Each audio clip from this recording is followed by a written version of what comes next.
Black ink on fresh divorce papers dried quickly.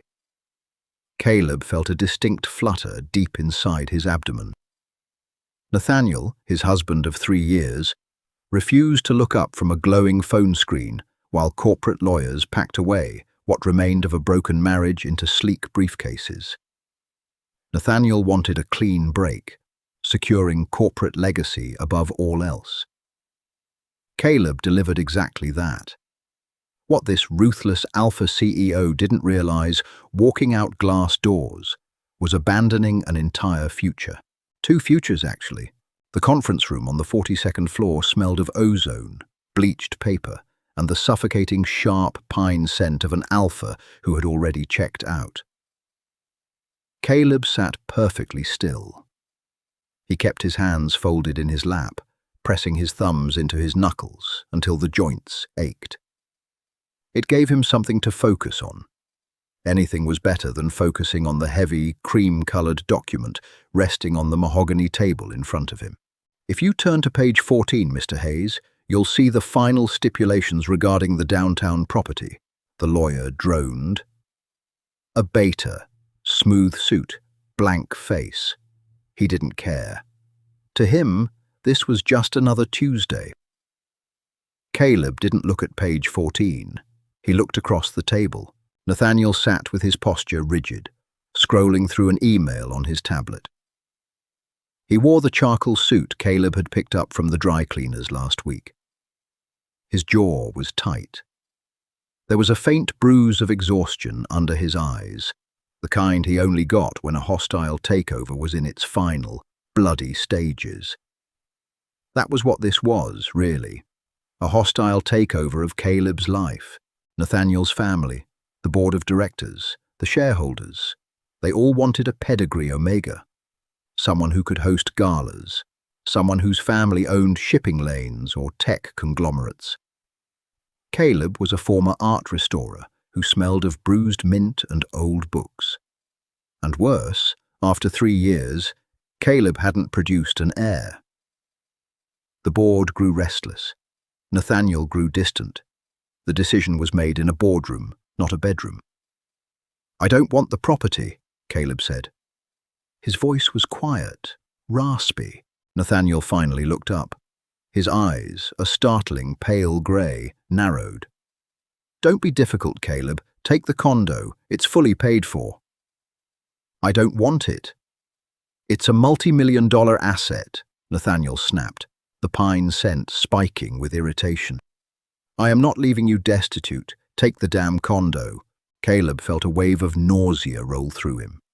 It was a violent, twisting sensation that tasted like battery acid in the back of his throat. He swallowed hard, forcing his face to remain blank. He adjusted the collar of his sweater, making sure it rode high enough to cover the fading bite mark on his scent gland. The bond was already breaking. It felt like a low-grade fever that never stopped. He didn't want the condo because the condo smelled like Nathaniel. It smelled like the Sunday mornings they used to have before the company swallowed Nathaniel whole.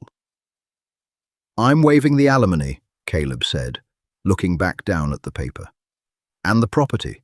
I'll take the sum in the joint checking account, which is mostly my earnings anyway. That's it." The lawyer blinked. "Mr. Hayes, that is highly irregular. The settlement, rewrite it." Caleb picked up the heavy brass pen. "Or I don't sign, and you can drag this out in court for another year." Nathaniel leaned forward. The tablet clattered onto the table. "What is your game here, Caleb? You're walking away with nothing." "I'm walking away with everything," Caleb thought. His hand drifted unconsciously toward his flat stomach. Beneath the thick wool of his sweater, taped securely to his ribs, was a folded ultrasound printout. He had taken the test in a gas station bathroom 3 days ago after throwing up his morning coffee. The clinic confirmed it yesterday. Fraternal twins. He had planned to tell Nathaniel last night. He had cooked dinner. He had waited until midnight.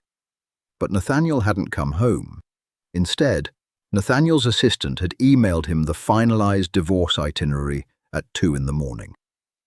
Nathaniel didn't want him. A baby, 2 babies, wouldn't change that. It would only make Caleb a hostage.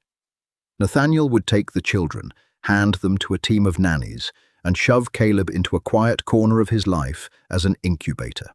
"There's no game," Caleb said. He met Nathaniel's gaze. The alpha's eyes were searching, a flicker of genuine confusion breaking through the cold corporate mask. "You wanted a clean break, Nate. I'm giving it to you. I don't want your money. I don't want your real estate. I just want out." Nathaniel flinched. It was a micro-expression, there and gone, but Caleb saw it. The use of the nickname hit a nerve. "Fine," Nathaniel said, his voice dropping to a glacial deadpan. "Harrison, amend the document." It took 20 minutes. The silence in the room was absolute, save for the furious typing of the lawyer. Caleb kept his breathing shallow. The suppressants he had swallowed that morning were working overtime to hide the scent of his distress and the new underlying sweetness of the pregnancy. If Nathaniel caught even a whiff of it, the alpha instinct would kick in. He would lock the doors. The lawyer pushed the new papers across the table. Caleb signed. The pen scratched against the heavy stock. It was the loudest sound in the room. He didn't read the words. He just signed his name, over and over, legally excising himself from the man he loved. When he finished, he stood up. He grabbed his coat. "Where will you go?" Nathaniel asked. He hadn't moved. He was staring at Caleb's signature. "Does it matter?" Caleb replied. He pulled the coat over his shoulders. "Goodbye, Nathaniel." He didn't wait for an answer. He walked out of the boardroom, down the long glass hallway, and into the elevator. When the doors closed, cutting off the scent of pine and ozone, Caleb sagged against the metal wall. He slid down to the floor, pulling his knees to his chest. He buried his face in his hands and finally let himself shatter. 6 months later, the coastal wind in Astoria, Oregon, was vicious enough to cut through a heavy parka. Caleb didn't mind the cold. The cold kept people inside, and that meant fewer people to ask questions. He stood behind the counter of the damp, earthy-smelling greenhouse, bagging a bundle of ferns for an older beta woman. "You're carrying low," the woman noted, her eyes darting to Caleb's significantly swollen belly. "Boy? They think so," Caleb lied smoothly. He handed her the damp paper bag. "Have a good afternoon, Mrs. Gable." As the bell above the door jingled shut, Caleb let out a slow, ragged breath. He braced both hands on the wooden counter, waiting for the sharp ache in his lower back to subside. Carrying twins was exhausting. Carrying twins as a severed Omega was a localized form of torture. The bond mark on his neck had turned into a pale, jagged scar. But beneath the skin, the nerve endings still screamed. Omegas were biologically wired to rely on their alpha's pheromones during pregnancy. The alpha's scent regulated the Omega's heart rate, soothed the babies, and eased the physical strain. Caleb had none of that. For the first few months, he had slept curled around a stolen undershirt of Nathaniel's, inhaling the faint traces of pine until the fabric smelled like nothing but dust and his own sweat. When the scent faded completely, the night terrors began. He survived on sheer, stubborn grit. He had rented a small, drafty apartment above a bakery. He worked off the books at the greenhouse. The smell of wet soil, fertilizer, and blooming orchids masked his fluctuating scent. To the town, he was just a quiet widow, a story he let circulate without confirming or denying it. He rubbed his belly. A sharp kick landed against his ribs. "Easy, Leo," Caleb muttered. He had named them already. Leo and Noah. They were active, constantly shifting, fighting for space. The doctor at the free clinic had warned him about premature labor. His blood pressure was too high. He wasn't gaining enough weight. "You need your alpha," the doctor had said, a sympathetic grimace on her face. "He's dead," Caleb had replied, staring at the peeling wallpaper of the examination room. In a way, it was true. The man he had married was gone. 2,000 miles away, in Chicago, Nathaniel stood at the floor-to-ceiling window of his penthouse. The city stretched out below him, a glittering grid of lights and moving cars. He held a glass of bourbon. The ice had melted 10 minutes ago. The merger was complete. The company's stock had soared 40%. He had appeased the board. He had secured his father's legacy. He was the undisputed king of his sector. He was also entirely, terrifyingly hollow. "Sir?" Nathaniel didn't turn around. "What is it, David?" His assistant stepped into the room. "The car is waiting. The dinner with the Vanguard group starts at 8. Ms. Sterling is already in the lobby." Ms. Sterling. The pedigree Omega, the board had subtly pushed into his orbit. She was beautiful, intelligent, and smelled strongly of vanilla and expensive perfume. Every time she touched his arm, Nathaniel felt his skin crawl. "Cancel it," Nathaniel said. "Sir, the Vanguard executives, tell them I have a migraine. Tell them my car crashed. I don't care, David. Cancel the dinner." He heard David sigh quietly. "Yes, Mr. Reed. Should I send Miss Sterling home?" "Yes." The door clicked shut. Nathaniel closed his eyes and leaned his forehead against the cold glass. The penthouse was immaculate. After the divorce, he had hired decorators to strip out everything that belonged to Caleb. The mismatched throw pillows, the dying houseplants Caleb was always trying to save. The stack of paperback books on the coffee table. The apartment was now a masterpiece of modern minimalism. Slate, glass, leather. It felt like a tomb. Lately, Nathaniel kept catching ghost scents. He would be in the middle of a board meeting and suddenly smell bruised mint. He would turn around, his pulse spiking, expecting to see Caleb standing in the doorway with that quiet, unimpressed look on his face. But there was never anyone there. He had tried to track Caleb down. 3 months after the divorce, a strange panic had set in. He had hired a private investigator just to check in, to make sure Caleb hadn't ended up on the street. The investigator found nothing. Caleb had closed his bank account, bought a second-hand car for cash, and vanished off the grid. The realization that Caleb had planned his disappearance so meticulously terrified Nathaniel. It meant Caleb didn't just want a divorce. He wanted to be erased from Nathaniel's world entirely. Nathaniel took a drink of the watered-down bourbon. It tasted like ash. He had won. He had everything he was supposed to want. So why did he feel like he had made the most catastrophic mistake of his life? The snow started falling in heavy, wet clumps right around noon. By 2 o'clock, the coastal highway was completely buried. Caleb pushed the double stroller through the slush, his boots slipping on the uneven pavement. His shoulders ached. He was running on exactly 3 hours of sleep. The twins were 10 months old, and they were teething, simultaneously. I know, Caleb cooed, pausing under the awning of a hardware store to tuck the heavy fleece blanket tighter around Noah, who was whimpering.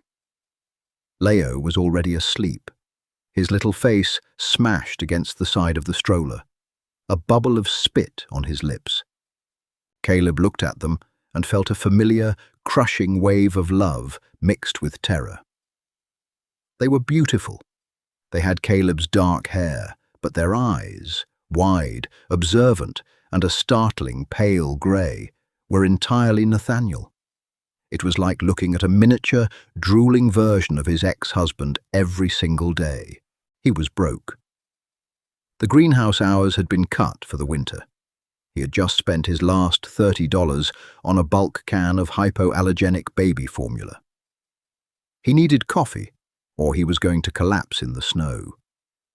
He steered the stroller down the block toward the Rusty Anchor, a local diner that smelled permanently of bacon grease and stale coffee. Inside, the diner was packed. The storm had stranded tourists and truckers alike. Caleb maneuvered the wide stroller through the narrow aisles, apologizing quietly as he bumped into chairs. He found a small table near the back, wedged next to the bathrooms. He parked the stroller, stripped off his wet gloves, and sank into the vinyl booth. His scent blocker patch was itching fiercely on his neck. He reached up and scratched at it, exhausted. Up at the front counter, Nathaniel was losing his mind. He was supposed to be in Seattle. He had flown in to inspect a potential real estate acquisition down the coast, decided against it, and tried to drive back to the airport. Then the blizzard hit. His rental car had slid into a ditch 2 miles out of town. A tow truck driver had dropped him at this miserable diner an hour ago. His cashmere coat was soaked. His shoes were ruined. The diner was loud, hot, and reeked of fried food and damp wool. "Just black coffee," Nathaniel barked at the waitress behind the counter. "And if you have a phone charger, I'll pay you $50 for it." The waitress popped her gum. "Take a seat, buddy. I'll bring the coffee when it's brewed," Nathaniel cursed under his breath. He turned away from the counter, scanning the crowded room for an empty seat. The noise was giving him a migraine. A baby was crying somewhere in the back. A sharp, irritating wail that sawed at his nerves. He walked down the aisle, his jaw clenched, looking for a place to sit. The crying grew louder. "Shh, Noah, please. Papa's got you. Just let me make the bottle." The voice cut through the diner's clatter like a gunshot. Nathaniel froze. His boots stopped dead on the linoleum. The blood drained from his face, rushing out of his extremities so fast his hands went numb. No, it was impossible. It was a trick of his exhausted mind. But then the scent hit him. Beneath the grease and the wet coats, fighting through layers of cheap drugstore blockers, was the unmistakable scent of bruised mint. It was mixed with something new, powder, milk, and the sharp tang of fatigue. But the core of it belonged to one person. Nathaniel turned his head slowly. 3 tables away, wedged in the corner, a man was frantically shaking a plastic baby bottle. He looked thinner than Nathaniel remembered. His dark hair was too long, curling damply around his ears. He wore a faded, oversized flannel shirt that looked like it had been bought at a thrift store. It was Caleb. Nathaniel couldn't breathe. The air in his lungs turned to concrete. He took a step forward, his mind blanking entirely. Caleb finally got the powder to mix. He leaned over the stroller, pulling a screaming infant into his arms. Here, I know you're hungry." He pressed the bottle to the baby's mouth. The crying stopped instantly. Caleb let out a heavy sigh, tipping his head back against the vinyl booth. He opened his eyes. He looked straight at Nathaniel. Time stopped. The diner around them muted into a low, buzzing hum. Caleb's eyes went wide.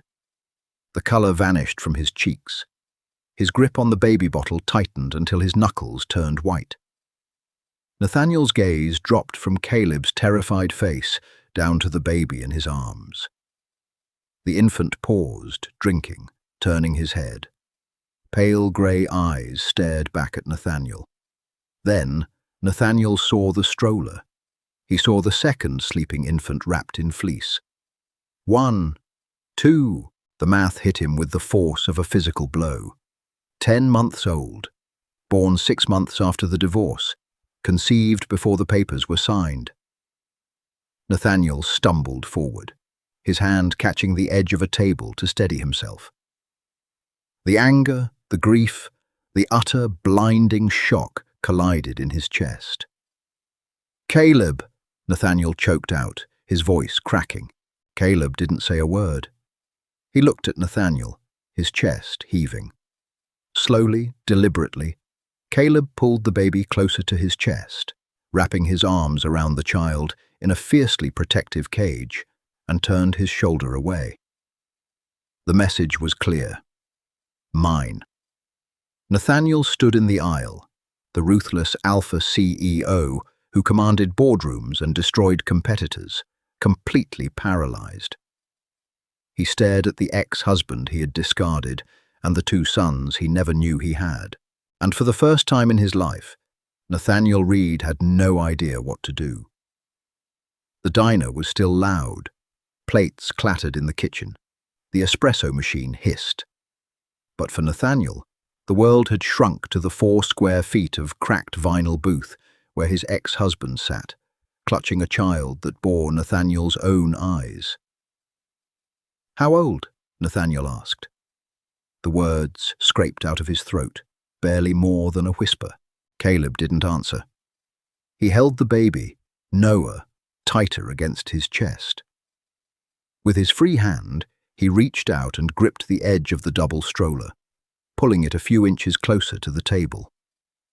It was a barricade, a flimsy canvas and plastic wall erected between his current life and the man who had destroyed his last one. "Caleb." Nathaniel took another step. The pine scent rolling off him was sharp, chaotic, spiking with adrenaline and a primal, terrifying confusion. "How old are they?" "Back up," Caleb said. His voice was entirely steady. It was the calmness of a cornered animal. "Your scent is distressing him." Nathaniel stopped. He looked at the baby in Caleb's arms.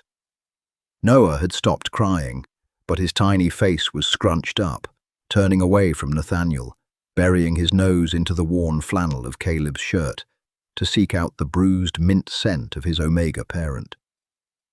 In the stroller, the second baby began to stir, letting out a thin, reedy whine. The biological rejection hit Nathaniel like a fist to the sternum. They didn't know him. To them, he was just a strange, aggressive alpha flooding the air with panic. "Are they mine?" Nathaniel asked. It was a stupid question. He knew it the second the words left his mouth. Caleb's eyes narrowed. The fear in his expression hardened into something cold and brittle. "No, they're mine." "Don't play word games with me.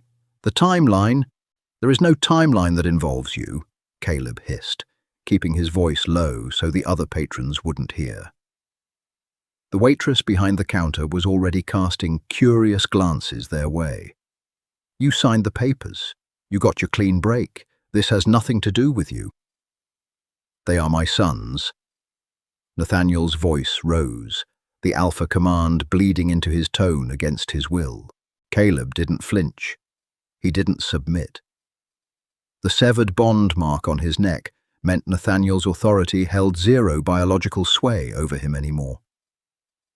"Keep your voice down," Caleb warned softly, "or I will scream for the police and tell them a stranger is harassing my children." Nathaniel closed his mouth. His jaw clamped shut so hard his teeth ached. He looked at Caleb, really looked at him, the dark circles under his eyes, the thinness of his wrists poking out of the oversized flannel, the cheap, water-stained boots on his feet. The man who used to sleep in silk sheets and order room service in Paris was sitting in a roadside diner in Oregon, mixing generic formula out of a plastic tub. And it was Nathaniel's fault. All of it. Before Nathaniel could process the overwhelming wave of guilt, the diner's lights flickered. Once, twice. Then, with a heavy clunk from the back room, the power cut out entirely. The low hum of the refrigerators died. The neon signs in the window went dark. A collective groan echoed through the diner. "Generator's frozen," a voice yelled from the kitchen. "Gonna get cold in here, folks." Caleb swore under his breath. He immediately set the half-empty bottle on the table and began stuffing the formula tin into a frayed canvas diaper bag. He grabbed a faded knit hat and pulled it gently over Noah's head, ignoring the baby's fussy protests. "What are you doing?" Nathaniel asked. "Leaving." Caleb stood up, shifting Noah to his hip so he could wrestle the heavy winter coat over his shoulders with one hand. Nathaniel looked at the window. The snow was coming down horizontally now, a blinding wall of white. The wind rattled the glass. "You can't go out in that. It's a blizzard." "The diner has no heat, Nathaniel. In 20 minutes it's going to be freezing in here. I live 4 blocks away. I can make it if I leave now." Caleb reached for the stroller handle. Nathaniel's hand shot out, wrapping around the cold metal bar right next to Caleb's fingers. The physical contact, even just through the metal, sent a jolt up Caleb's arm. He jerked back as if burned. "Let go," Caleb said, his voice dropping an octave. "You are not dragging 2 infants through a whiteout," Nathaniel said, the CEO tone returning. It was the voice of a man who managed crises, who dictated terms. "Sit down. I'll pay the owner to start a fire in the kitchen, or I'll call a private car from the city to get down here." Caleb laughed. It was a harsh, scraping sound. "A private car? The interstate is closed, you idiot. Money doesn't fix a blizzard. Now let go of my stroller." Caleb shoved Nathaniel's hand away.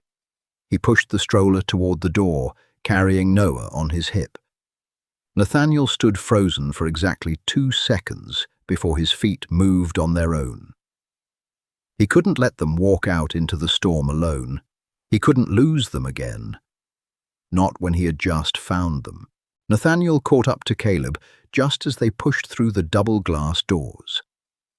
The wind hit them instantly, stealing the breath from Nathaniel's lungs.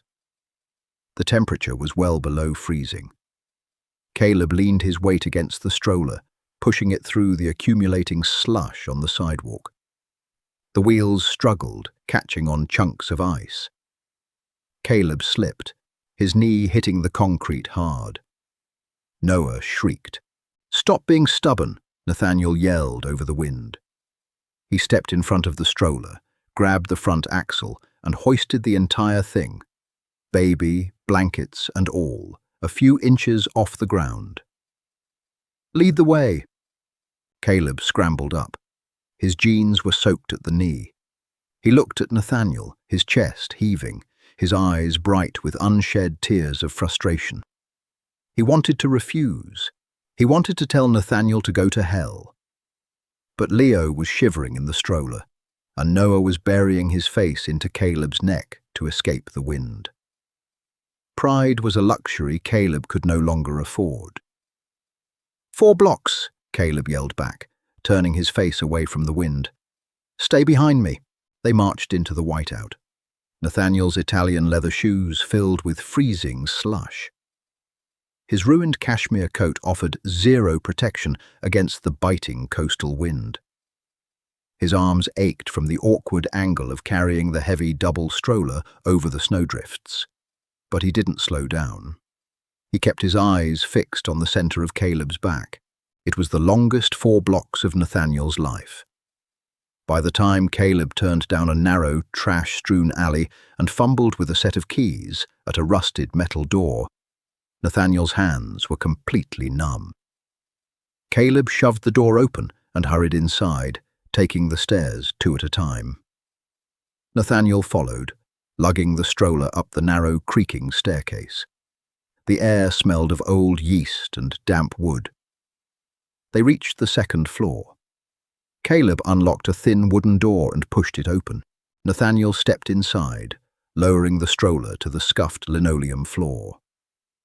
He stood in the entryway, dripping melting snow, and finally looked at the place his former Omega called home.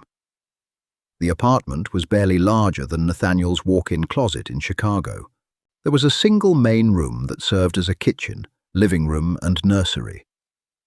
2 cheap, second-hand cribs were crammed against the far wall, flanked by a sagging corduroy armchair. The kitchenette consisted of a hot plate, a miniature fridge, and a sink that dripped steadily. The windows were old, single-pane glass, and Caleb had stuffed rolled-up towels along the sills to block the drafts. It was cold.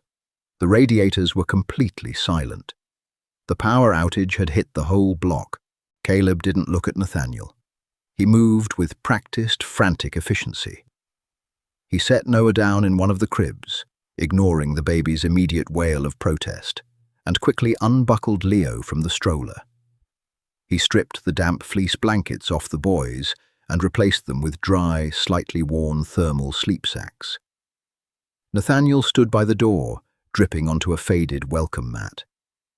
The shock was wearing off, replaced by a slow-boiling, suffocating anger.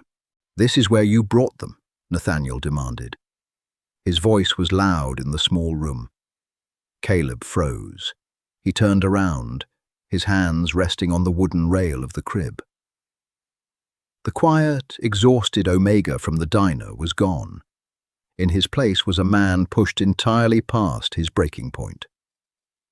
"Do not raise your voice in my house," Caleb said, his tone lethal. "Your house?" Nathaniel gestured to the peeling paint on the ceiling. "This is a shoebox, Caleb. It's freezing. It's unsafe. You took my children and hid them in a slum."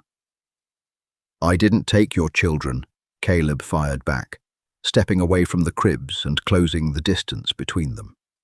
"I took my children. You didn't want them."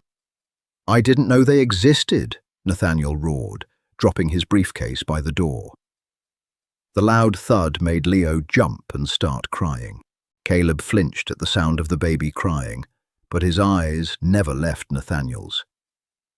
"And what would you have done if you knew? Tell me, Nathaniel, what would the great Alpha CEO have done with a pregnant Omega he was actively trying to discard?" "I would have taken care of you. I would have provided for them. You would have suffocated me." Caleb shoved Nathaniel's chest. The physical contact startled them both, but Caleb didn't pull back. "You would have bought a bigger penthouse. You would have hired a fleet of nannies. You would have patted me on the head, told the board you secured an heir, and left me in an empty room while you went back to merging companies and sleeping at the office." Nathaniel opened his mouth, but the words died in his throat. Because it was exactly what he would have done. 6 months ago, in his ruthless pursuit of corporate dominance, he would have treated the pregnancy as an asset to be managed, not a family to be loved. "I didn't want your money," Caleb said, his voice dropping to a harsh whisper. His chest heaved. "I wanted a husband. I wanted a father for my kids. You couldn't be that, so I left." "You had no right to make that decision for me. You made the decision the day you had your lawyers draft the divorce papers while you ignored my calls," Caleb snapped. He pointed a trembling finger at the door. "You wanted a clean break. You got it. Now get out." "I'm not leaving." "Get out." "The roads are closed, Caleb. Where do you want me to go?" Nathaniel shouted. Silence slammed down on the room, broken only by the dual, distressed crying of the twins. The boys could feel the tension. They could smell the acrid, burnt pine scent of Nathaniel's anger and the sour, bruised mint scent of Caleb's panic. Caleb suddenly slumped, as if a string holding him up had been cut. He covered his face with his hands, taking a deep, shuddering breath. He turned away from Nathaniel and walked back to the cribs. "Just don't talk to me," Caleb whispered. He reached into the cribs, rubbing his knuckles gently over the babies' chests, trying to soothe them. "Please, just sit in the corner and don't say a word. I can't do this right now." Nathaniel stood by the door. He felt entirely useless. He was a billionaire. He commanded thousands of employees. He could buy this entire town and level it by morning if he wanted to. But right now, he couldn't even stop his own sons from crying. He stripped off his ruined cashmere coat, hanging it on a hook by the door. He kicked off his soaked shoes. He walked over to the sagging corduroy armchair and sat down. For the next hour, they didn't speak. The temperature in the apartment steadily dropped.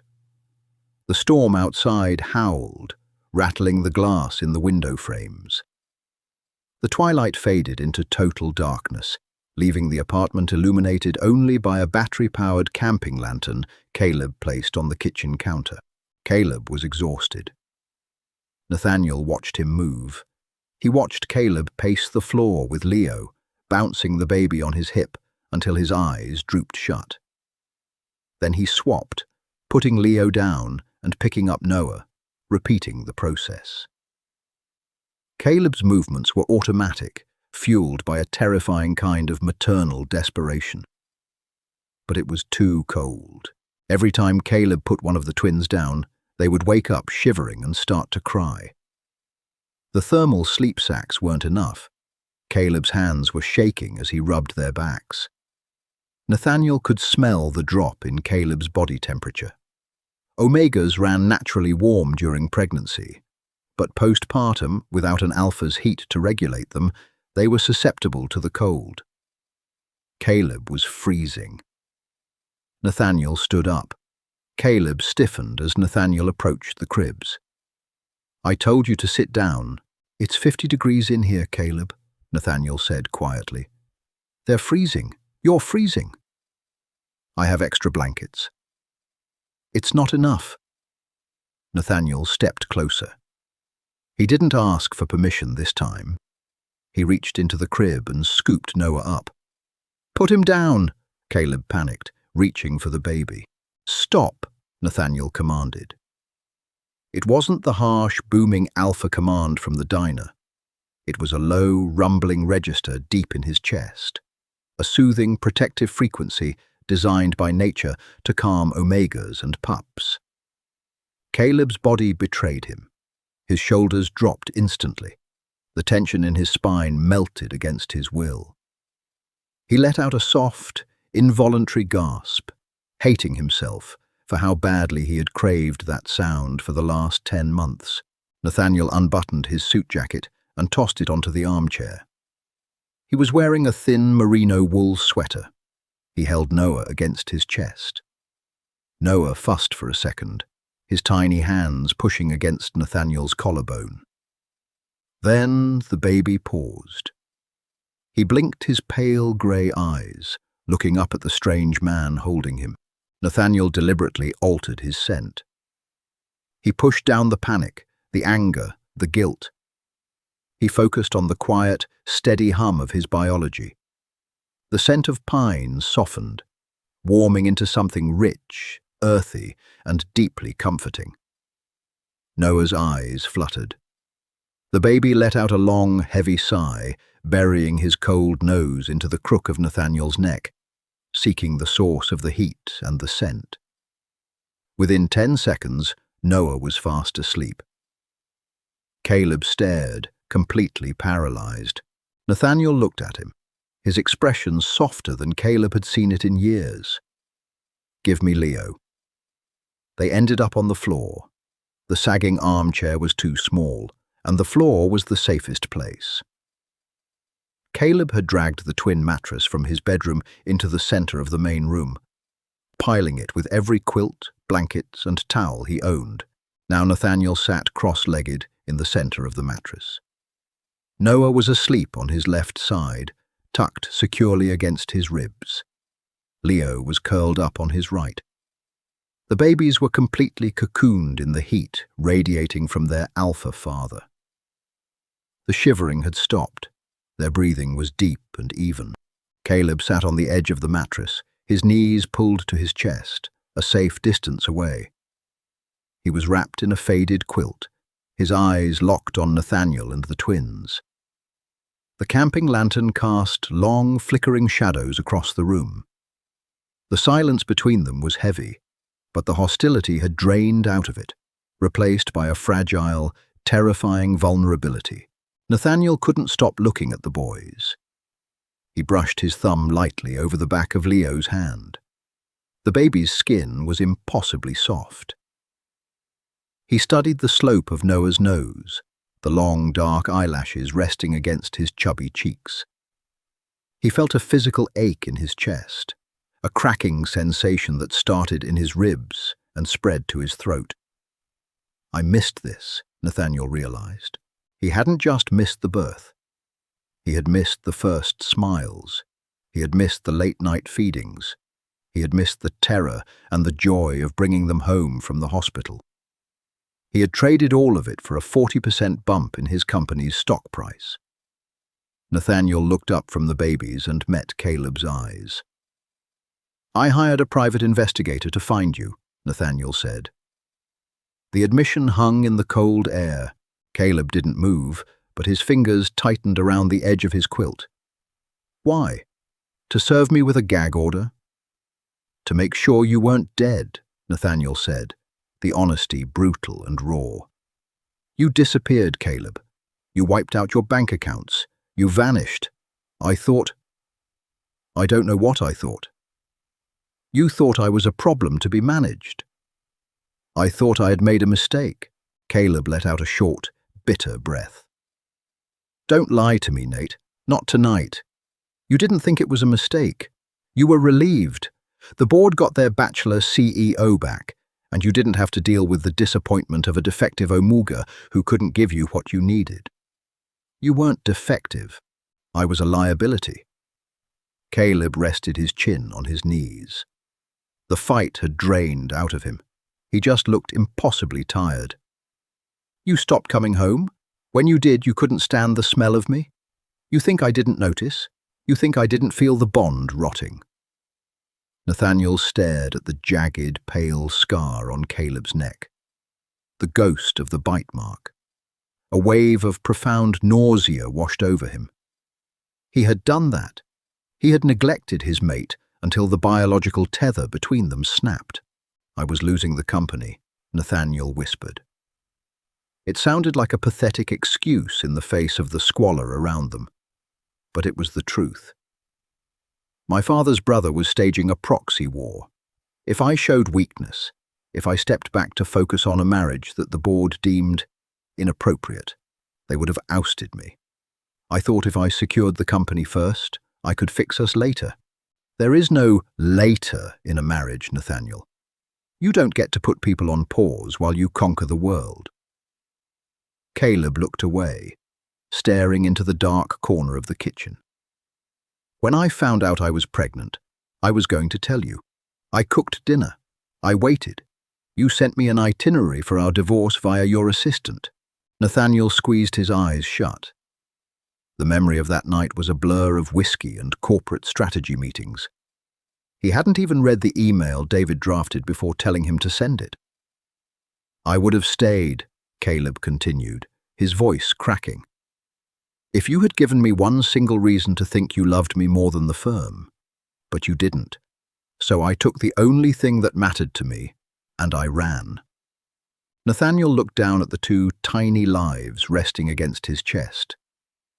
They were his blood, his legacy, not a company, not a stock portfolio, them.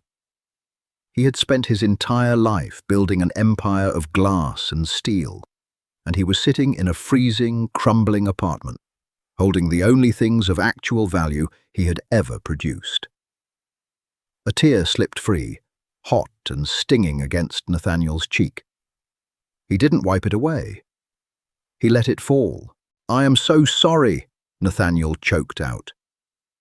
The Alpha CEO, the man known for his cold, unyielding composure, broke. His shoulders shook. He bowed his head over his sleeping sons, the weight of his colossal failure crushing him. "God, Caleb, I am so sorry." Caleb watched him. The cynical protective wall he had built around his heart over the last 10 months didn't collapse, but a single, tiny crack fractured its surface. He had never seen Nathaniel cry, not once in the 5 years they had known each other. The temperature in the room continued to drop, hovering near freezing. The wind battered the thin windows. Caleb shivered violently, his teeth chattering despite the quilt. His body temperature was crashing, Nathaniel noticed. He sniffed the air, wiping his face on the sleeve of his sweater. He looked at the space between them on the mattress. "Come here," Nathaniel said softly. Caleb shook his head. "I'm fine." "Caleb, you're going to freeze to death. Come here, please." It wasn't an alpha command, it was a plea, a desperate, begging request. Caleb hesitated.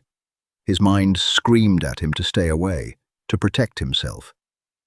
But his body was shaking so hard his muscles cramped. Slowly, reluctantly, Caleb dragged his quilt across the mattress. He lay down on his side, keeping his back to Nathaniel, putting a foot of space between them. Nathaniel didn't push. He shifted his weight, careful not to wake the twins, and leaned his back against the wall, stretching his legs out. He extended his arm, draping it over Caleb's quilt, letting his hand rest lightly on Caleb's hip. He didn't pull Caleb close. He just let the ambient heat of his alpha biology radiate outward. Caleb stiffened at the touch, but within seconds, the warmth began to seep through the quilt.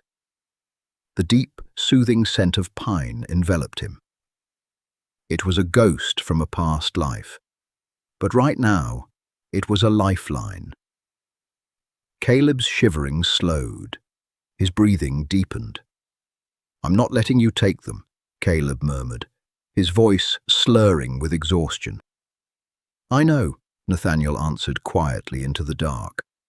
"I won't go back to the way it was." "I know." "I don't trust you, Nate." Nathaniel stared at the ceiling, feeling the steady rise and fall of his son's chests and the warmth of his former mate under his hand. He had lost everything that mattered because he was arrogant enough to think he could buy it back later. "I know," Nathaniel whispered, "but I'm going to earn it. I swear to you, Caleb. I am going to earn you back." Caleb didn't answer. He was already asleep, anchored by the scent of the man who broke his heart. Nathaniel stayed awake all night, guarding his family from the cold, knowing that when the sun rose, the hardest battle of his life was about to begin. The morning light was blinding.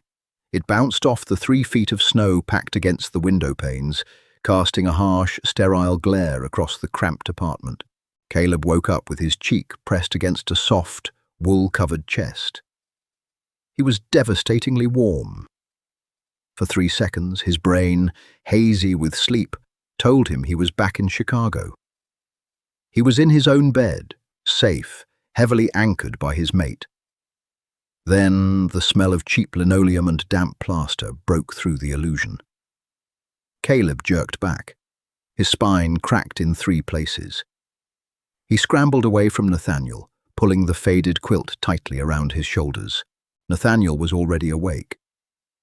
He was sitting exactly as he had been hours ago, his back braced against the wall. His eyes were bloodshot. Dark purple bags hung beneath them. His $1,000 sweater was covered in a crust of dried baby drool. He didn't look like a billionaire. He looked like a man who had spent the night surviving a shipwreck. Noah and Leo were still asleep, entirely oblivious to the tension radiating above them.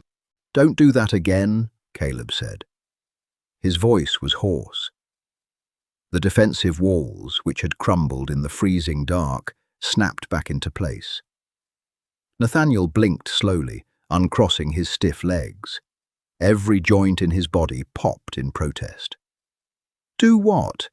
"Pretend we're a family. Do not use your scent on me." Caleb stood up, immediately wrapping his arms around himself as the frigid morning air bit through his flannel shirt. The apartment was still freezing. "I let it happen because I was hypothermic. It meant nothing."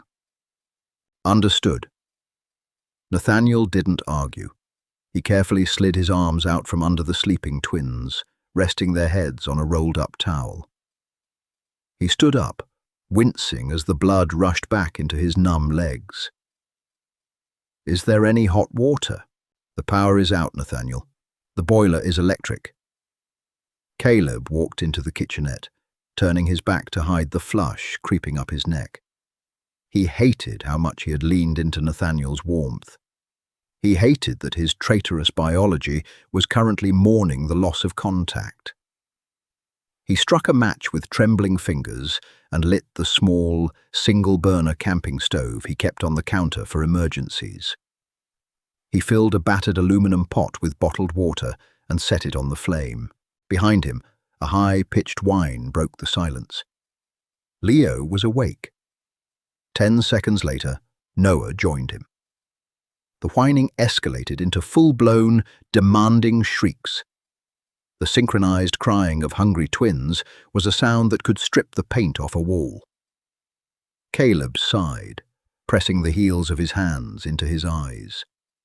"Here we go." He grabbed a canister of formula and 2 clean bottles. He was moving on autopilot, fueled by the familiar, crushing weight of exhaustion. He scooped the powder, waiting for the water to warm. "Let me help," Nathaniel said. Caleb laughed. It was a sharp, ugly sound. "Help? Do you even know how to hold a bottle?" "I held them all night, while they were asleep." Caleb turned around, a bottle in each hand. "They're hungry. They're wet. They're angry. This isn't a board meeting, Nate. You can't delegate a dirty diaper to an intern."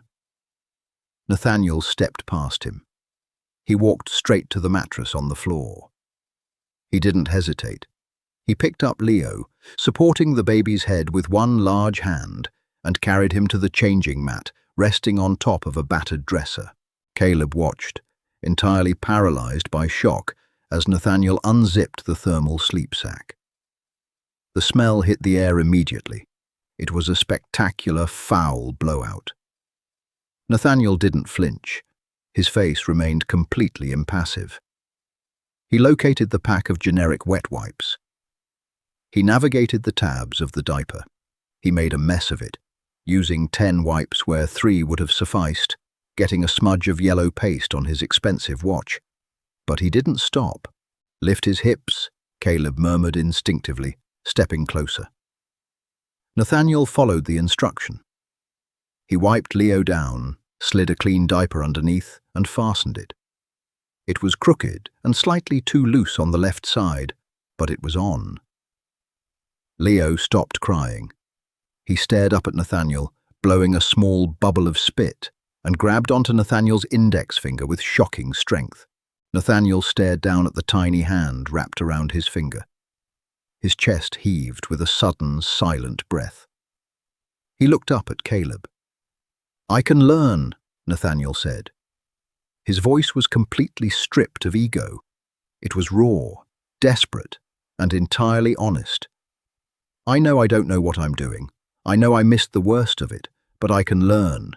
Caleb swallowed hard. He looked away, pouring the warmed water into the bottles to mix the formula. The anger he had harbored for 10 months was a solid, heavy stone in his chest. He relied on it. It kept him upright.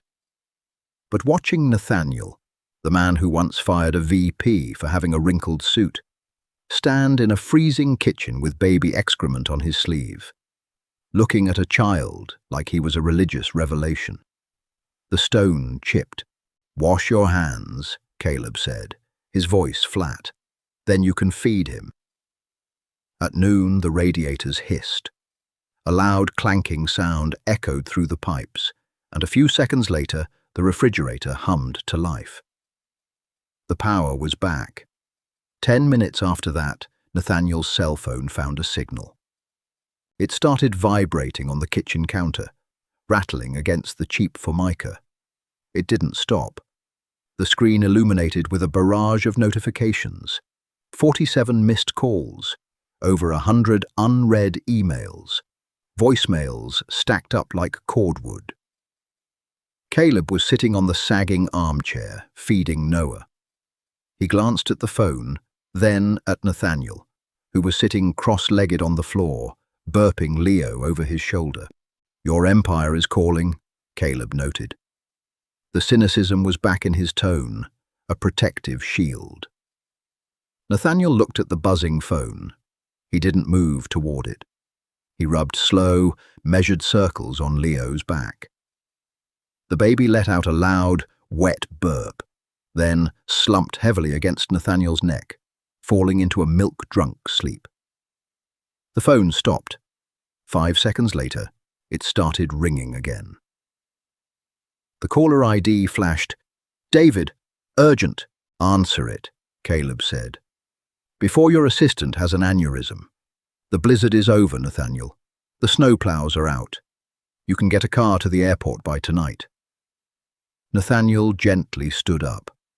He walked to the crib, lowering Leo onto the mattress with agonizing slowness, waiting until he was sure the baby wouldn't wake before stepping away. He walked to the counter and picked up the phone. He didn't leave the room. He answered it right there. "Yes, David," Nathaniel said. His voice dropped into the cool, authoritative register of the CEO. Caleb focused on Noah, pretending not to listen. "I'm fine," Nathaniel said into the receiver. A pause. "No, I did not make the dinner. I was stranded." Another pause. Nathaniel's jaw tightened. "I understand the board is displeased. Let them be displeased." Caleb's eyes flicked up. "I am not coming back to Chicago," Nathaniel said. The words dropped into the small apartment like lead weights. "Cancel my meetings for the week. Cancel the quarter-end review." The voice on the other end of the line was frantic. Caleb could hear the tinny, high-pitched buzz of David shouting through the earpiece.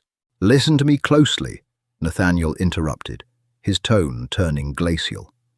"Call Harrison. Have him draft a transition document. I'm stepping down as CEO, effective immediately. Promote Reynolds to the interim position. I will retain my board seat and nothing else." Silence stretched across the room. Caleb stopped breathing. Noah unlatched from the bottle, letting out a small, confused grunt. But Caleb didn't move. "I am not having a breakdown, David," Nathaniel said. He sounded tired, but entirely lucid. "I have just found something that requires my undivided attention. Process the paperwork. Do not call me again today." Nathaniel ended the call. He tossed the phone onto the counter. It slid, hitting the wall with a dull thud. He turned around and met Caleb's stunned gaze. "You didn't have to do that," Caleb said slowly. His heart was hammering against his ribs. It was a massive, sweeping gesture, the kind of grand corporate sacrifice people wrote books about. But Caleb had lived in the shadow of that company for 3 years. He knew what it meant to Nathaniel. "If you did that as a performance, to prove a point to me, you're going to regret it." "It's not a performance," Nathaniel said. He ran a hand through his hair, destroying the last remnants of his usual immaculate grooming. "I spent 5 years building a company because I thought it was the only way to prove I had value. I chose it over you. I chose it over my own life. And yesterday I sat in a diner and realized I am a very rich, very powerful man who means absolutely nothing to the only people who matter." Nathaniel walked slowly toward the armchair. He stopped a few feet away, respecting the boundary. "I am not going back," Nathaniel said. "I'm staying here." Caleb tightened his grip on the bottle. Panic, hot and fast, flared in his chest. "You can't stay here. This is my town. This is my life. You can't just bulldoze your way in because you had a moment of clarity." "I don't want to bulldoze. I want to co-parent." "You don't know how to co-parent," Caleb snapped. "You operate on leverage, Nate. You buy things. You acquire things. You think you can rent a penthouse in Portland, hire a fleet of lawyers, and drag me through the courts until I agree to hand them over on alternating weekends." "No lawyers," Nathaniel said instantly. "No courts. You dictate the terms." "My terms?" Caleb let out a breathy, disbelieving laugh. "My terms are that we stay here, in Astoria, in this freezing, damp town. I work at a greenhouse. I make my own money. I don't want your alimony, and I don't want your trust funds hanging over their heads. If you want to know them, you do it here, on my turf, as a regular person." Caleb expected resistance. He expected the Alpha to bristle at the idea of submitting to an Omega's demands. He expected a counter-offer. "Done," Nathaniel said. Caleb blinked. "You can't live in this apartment. There's no room." "I'll rent a place nearby, somewhere close enough to walk. I won't pretend we're a couple." Caleb's voice wavered. He hated how desperate he sounded, but he needed the boundaries ironclad. "The bond is broken, Nathaniel. You broke it.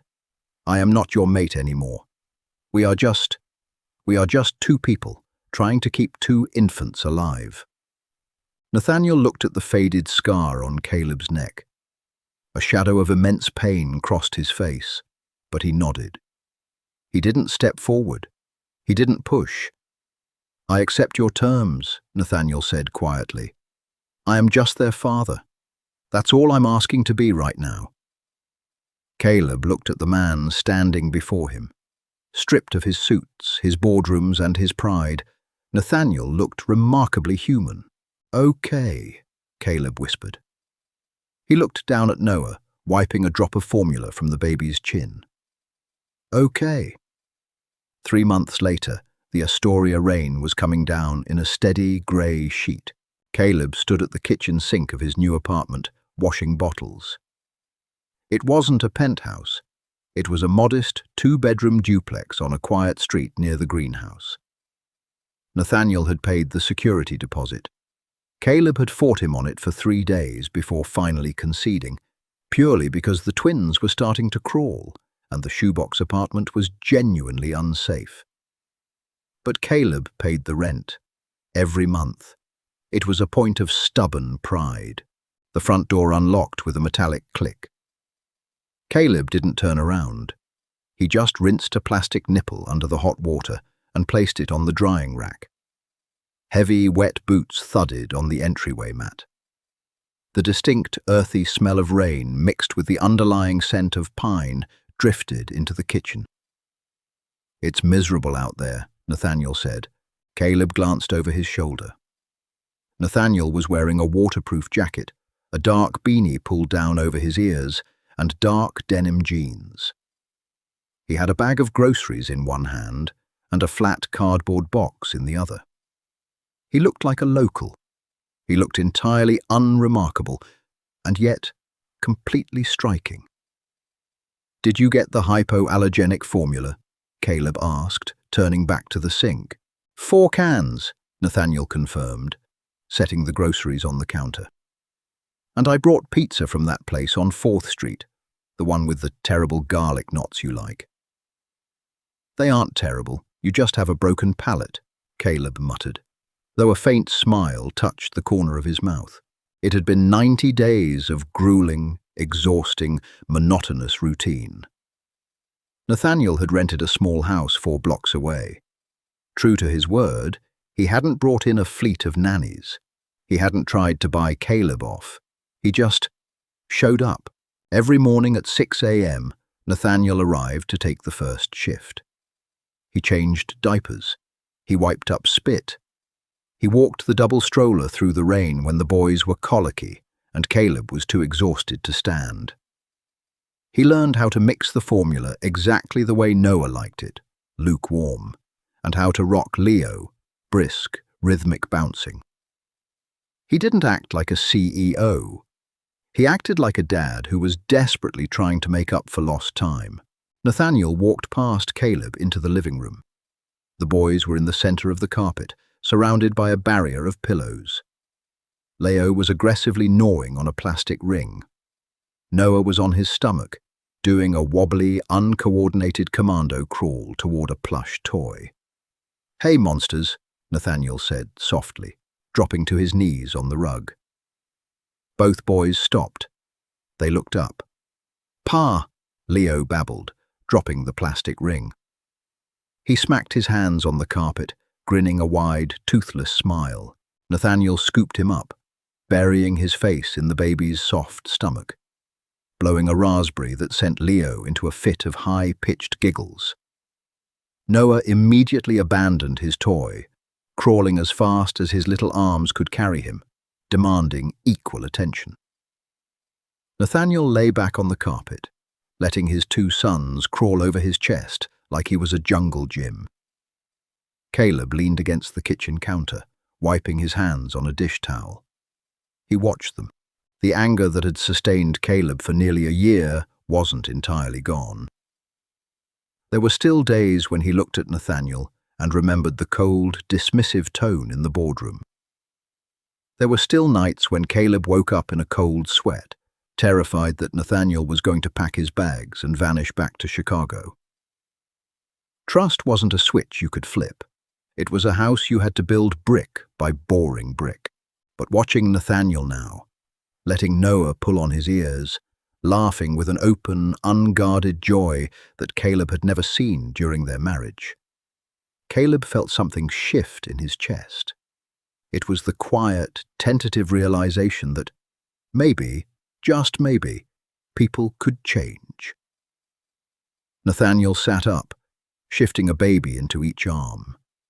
He looked over at Caleb standing in the kitchen. "Pizza's getting cold," Nathaniel said gently. Caleb looked at the box on the counter.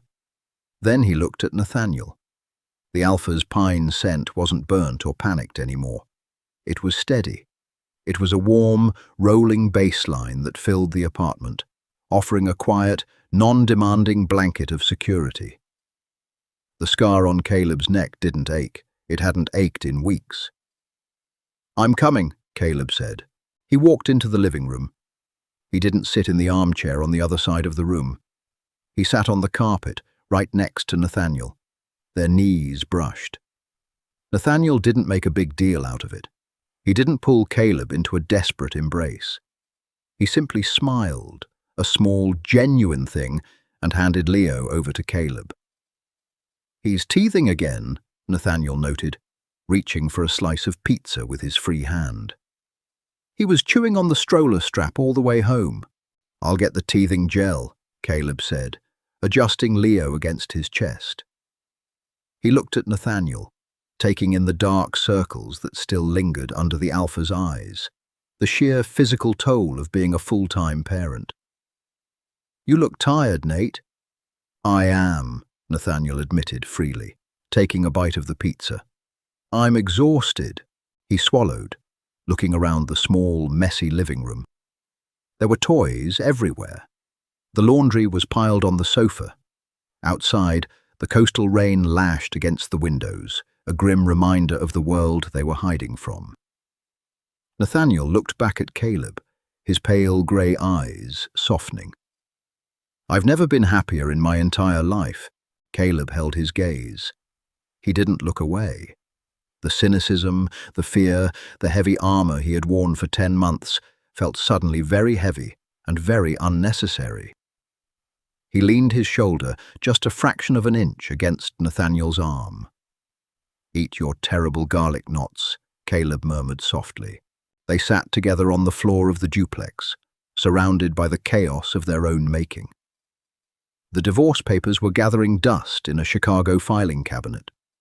The corporate empire was running without its king. They were broken, they were bruised, and they had 1,000 miles of road left to walk before they could ever call themselves whole again. But as Noah babbled happily, safe between his parents, Caleb realized they weren't severed anymore. They were finally beginning to heal. That concludes the dramatic, heartbreaking, and ultimately hopeful story of Caleb and Nathaniel. From a cold corporate divorce to a desperate reunion in a freezing apartment, Nathaniel finally learned that true wealth isn't built in a boardroom. It's found on a messy living room floor. But what do you think? Did Nathaniel earn his redemption, or did Caleb let him off too easily? Sound off in the comments below. If you loved this deep, emotional take on the Omegaverse, hit that like button, share it with a friend, and subscribe to the channel for more grounded, intense stories.